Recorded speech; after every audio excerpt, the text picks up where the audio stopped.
जय गुरुदेव। पूज्य पंकज जी महाराज ने बताया, अच्छे संस्कार कोई एमए बीए की डिग्री लेने से या कोई डिप्लोमा करने से नहीं पढ़ते। संस्कार पढ़ते हैं महात्माओं की वचन वाणियों से, सत्संग से। अपने अपने बच्चों को सत्संग में लेकर आया करो।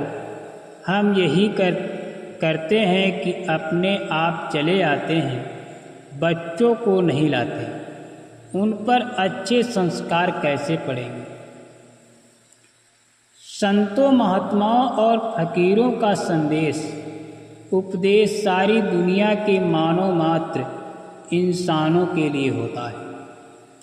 वो किसी धर्म मजहब की सीमा में नहीं होते हैं।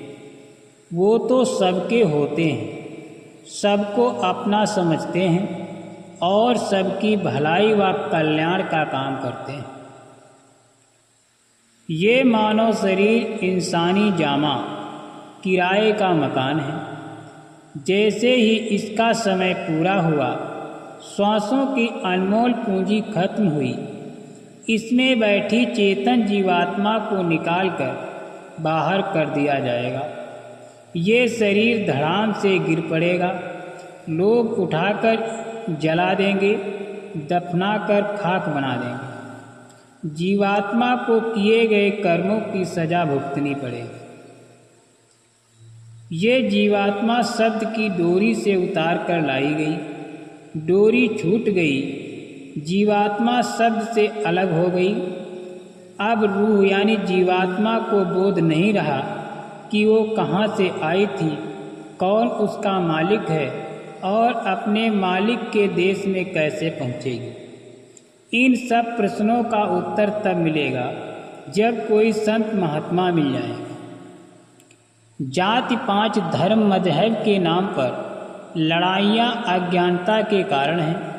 ये लड़ाई झगड़े महात्माओं की शिक्षाओं और फकीरों की तालीमों से भटक जाने के परिणाम।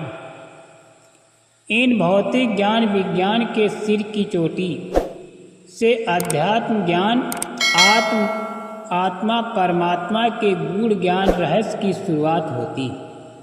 भौतिक ज्ञान को पढ़कर इसी अहंकार में रहते हैं कि हमसे बड़ा कोई ज्ञानी नहीं। प्रभु ने आपको कर्म करने की आज़ादी दे दी है। पाप पुण्य कर्मों की गंदगी से जीवात्मा के आँख कान नाक बंद हो गए हैं।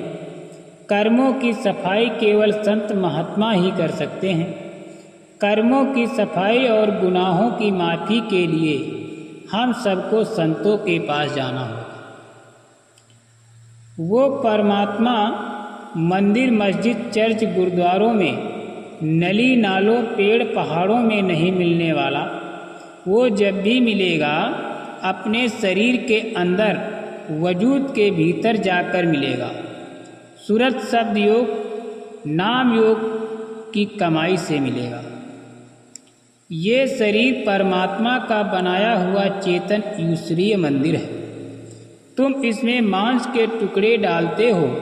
मंदिर में कोई कूड़ा कचरा नहीं डालता।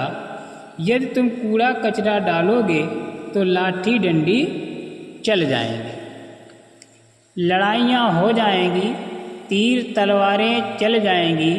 तुम भगवान के बनाए मंदिर में मांस के लोथड़े डालकर, अंडे डालकर गंदा कर रहे हो। वो परमात्मा तुम्हें माफ़ नहीं करेगा, बल्कि कठोर से कठोर सख्त सजा देगा।